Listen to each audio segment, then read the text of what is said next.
Hey, anong ginagawa mo? Ha? Obi, anong ginagawa mo?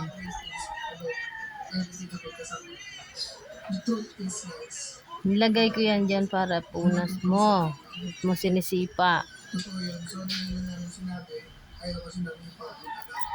Pero nag-break kami nung last month.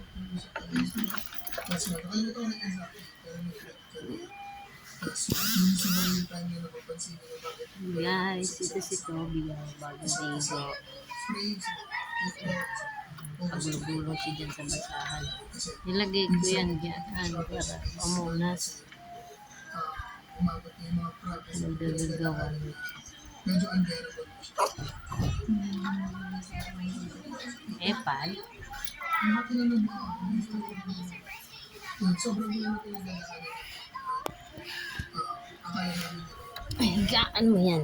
Lagay mo dito.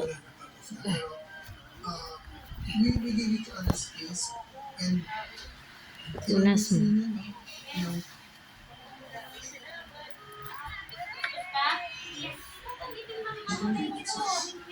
Toby. Toby.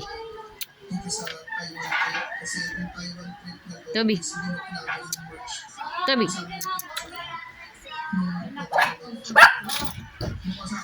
Everyone. Everyone.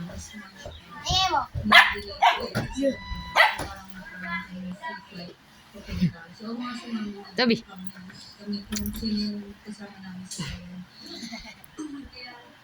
Toby.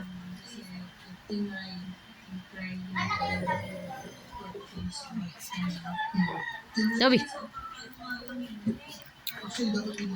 Toby. Toby. Bilis ah.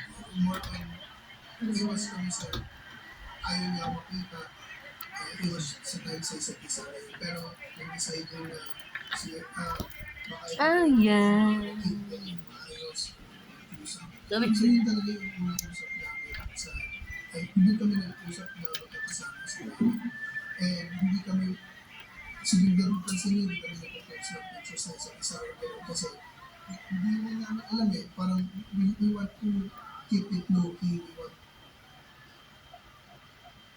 we want to keep it private na pag-usapan namin sa sarili namin kung ano ba talaga ang gagawin namin kung pag-pursue na namin or Ano yan? ako kasi